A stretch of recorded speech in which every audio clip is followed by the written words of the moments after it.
Five Children and It, by Edith Nesbit, narrated by Michael Ward. Chapter 1. Beautiful as the Day. The house was 3 miles from the station, but before the dusty, hired hack had rattled along for 5 minutes, the children began to poke their heads out of the carriage window and say, "Aren't we nearly there?" And every time they passed a house, which was not very often, they all said, "Oh, is this it?" But it never was, till they reached the very top of the hill, just past the chalk quarry and before you come to the gravel pit. And then there was a white house, with a green garden, and an orchard beyond, and Mother said, "Here we are." "How white the house is," said Robert. "And look at the roses," said Anthea. "And the plums," said Jane. "It is rather decent," Cyril admitted. The baby said, "Want to go walking?" and the hack stopped with a last rattle and jolt. Everyone got its legs kicked, or its feet trodden on, in the scramble to get out of the carriage that very minute, but no one seemed to mind. Mother, curiously enough, was in no hurry to get out, and even when she had come down slowly and by the step, and with no jump at all, she seemed to wish to see the boxes carried in, and even to pay the driver, instead of joining in that first glorious rush round the garden and orchard and the thorny, thistly, briary, brambly wilderness beyond the broken gate and the dry fountain at the side of the house. But the children were wiser, for once. It was not really a pretty house at all. It was quite ordinary, and Mother thought it was rather inconvenient, and was quite annoyed at there being no shelves to speak of, and hardly a cupboard in the place. Father used to say that the ironwork on the roof and coping was like an architect's nightmare. But the house was deep in the country, with no other house in sight, and the children had been in London for 2 years, without so much as once going to the seaside, even for a day, by an excursion train. And so the White House seemed to them a sort of fairy palace, set down in an earthly paradise.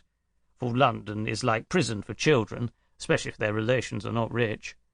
Of course, there are the shops and theatres, and entertainments and things, but if your people are rather poor, you don't get taken to the theatres, and you can't buy things out of the shops, and London has none of those nice things that children may play with without hurting the things or themselves, such as trees and sand and woods and waters, and nearly everything in London is the wrong sort of shape, all straight lines and flat streets, instead of being all sorts of odd shapes, like things are in the country. Trees are all different, as you know, and I am sure some tiresome person must have told you that there are no 2 blades of grass exactly alike. But in streets, where the blades of grass don't grow, everything is like everything else. This is why many children who live in the towns are so extremely naughty.